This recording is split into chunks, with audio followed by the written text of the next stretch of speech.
नमस्कार दोस्तों, इस वीडियो में अपन इतिहास से संबंधित कुछ प्रश्न लेंगे जो कि कक्षा 6, 7, 8, 9 और 10वीं की जो एसएसटी की अपन ने टेस्ट सीरीज चालू कर रखी है, उस टेस्ट सीरीज के अनुसार इतिहास से संबंधित प्रश्न होंगे अपने इस वीडियोज़ में।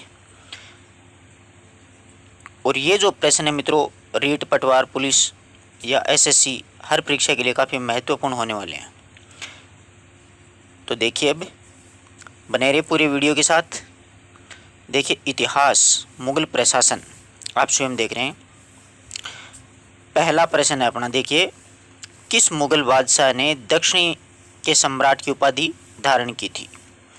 किस मुगल बादशाह ने दक्षिण के सम्राट की उपाधि धारण की थी? तो ध्यान रखिएगा, अकबर के द्वारा दक्षिण के सम्राट की उपाधि धारण की गई थी। किसके द्वारा? अकबर के द्वारा दक्षिण के सम्राट की उपाधि है वो धारण की गई थी। अगला प्रश्न है, देखिए, मुगल काल में मुफ्ती कौन थे? मुगल काल जो था उसमें मुफ्ती कौन कहलाते थे? तो मुगल काल में मित्रों मुफ्ती न्यायाधिकारी को कहा जाता है। जो न्यायाधीश होता है ना, यानी न्याय का अधिकारी, न्याय का निर्णय करने वाला था, उसको मुफ्ती कहा जाता था। ध्यान रखिएगा, काफ़ी महत्वपूर्ण प्रश्न है, अक्सर परीक्षाओं में पूछे जाते हैं ऐसे प्रश्न। तो प्रत्येक प्रश्न बहुत ही महत्वपूर्ण है। आप हो सके तो साथ साथ नोट भी कर सकते हैं। अगर कोई भी आपके पास लिखा हुआ ना हो तो आप नोट कर सकते हैं साथ साथ में। तो मुफ्ती कौन थे? न्यायाधिकारी। मुगल शासकों की दरबारी भाषा क्या थी? कई बार पूछा गया प्रश्न है मित्रों ये।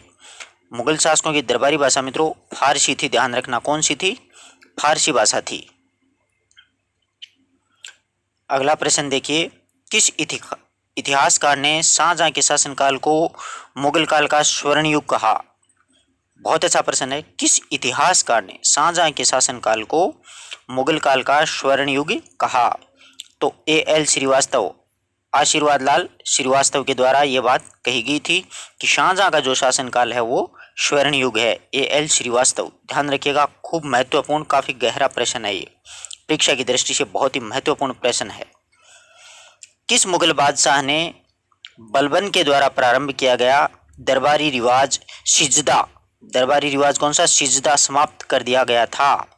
किस मुगल बादशाह ने बलबन के द्वारा प्रारंभ किया गया दरबारी एक रिवाज था सिजदा, वो समाप्त कर दिया गया था? तो वो शाहजहां के द्वारा सिजदा को समाप्त कर दिया गया था। काफी महत्वपूर्ण पॉइंट है मित्रों, नोट कर सकते हो कि सिजदा किसने समाप्त किया था? शाहजहां के द्वारा सिजदा को समाप्त किया गया था। अगला प्रश्न देखिए, अकबर ने जिस मनसबदारी प्रणाली को लागू किया वह किस देश से प्रचलित प्रणाली के आधार पर ली गई थी? यानी अकबर जो था उसने जो मनसबदारी प्रणाली शुरू की थी वो पहले किस देश में चालू थी? उस देश की प्रणाली को देख करके अकबर ने शुरू की थी। तो ये मंगोलों के द्वारा शुरू की गई थी, पहले मंगोलिया। तो अकबर के दरबार में देखिए अजीज कोका और मान सिंह है कछवा, ये सबसे बड़े मनसबदार थे। 7,000 मनसबदारी इन्हीं को प्राप्त थी। उसके बाद में अपन देखते हैं तो राय सिंह को 5,000 मनसबदारी प्राप्त थी। रावचंद्र सेन है, अलग अलग जो और भी राजा थे उनको भी मनसबदारी दी गई थी। तो ये मनसबदारी की जो प्रणाली है वो मंगोलों के द्वारा शुरू की गई थी, मंगोलियों से अकबर ने ग्रहण की थी। काफी महत्वपूर्ण प्रश्न है परीक्षा की दृष्टि से, नोट कीजिए इस प्रश्न को भी। नेक्स्ट प्रश्न देखिए, टोडरमल ने किस क्षेत्र में ख्याति अर्जित की थी? अकबर के दरबार में था एक टोडरमल, तो उसने भू राजस्व की प्रणाली पर ख्याति अर्जित की थी। भू राजस्व मंत्री था टोडरमल। कई बार परीक्षा में यह प्रश्न पूछा जाता है कि अकबर के द्वारा भू राजस्व मंत्री किसे बनाया गया था? भू राजस्व प्रणाली किसने शुरू की थी? तो ये कौन था? टोडरमल के द्वारा ही भू राजस्व प्रणाली है वो शुरू की थी। टोडरमल ने भू राजस्व में अच्छी ख्याति अर्जित की थी। अगला प्रश्न देखिए, मुगल प्रशासन में सर्वप्रथम किसने गुलाम नौकरशाही की अवधारणा लागू की थी? यानी जो नौकर हैं वो शाही अंदाज में रहेंगे। नौकरशाही का मतलब होता है नौकर हैं वो शाही अंदाज में।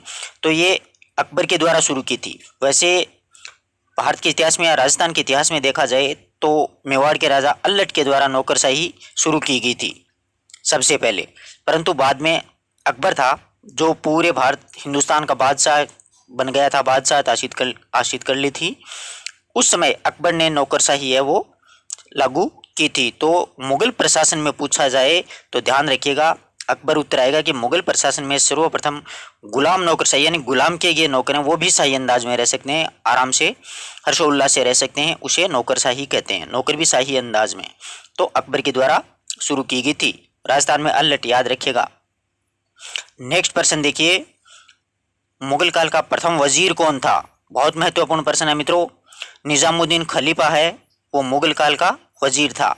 मुगल काल का वजीर कौन था? निजामुद्दीन खलीफा।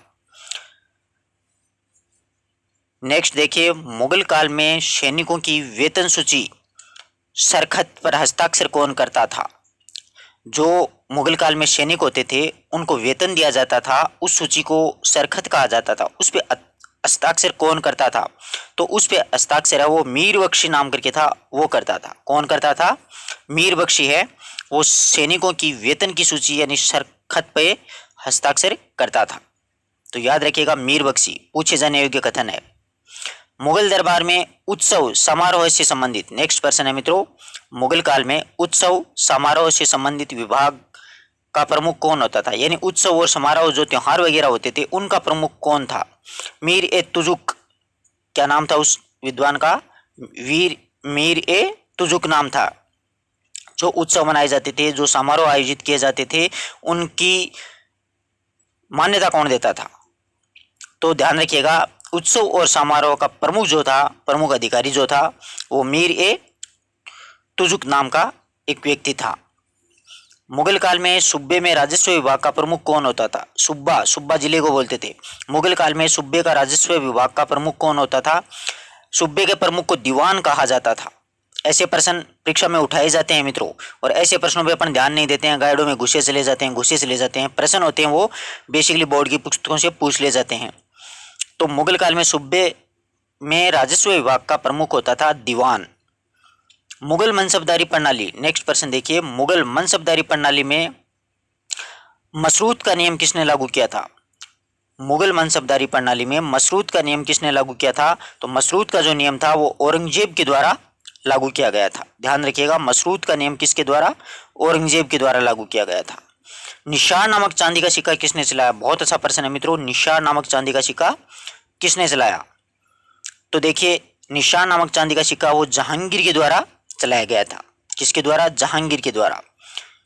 नेक्स्ट और अंतिम प्रश्न आज का, किस मुगल बादशाह की सेना में सर्वाधिक दक्षिणी अमीर थे?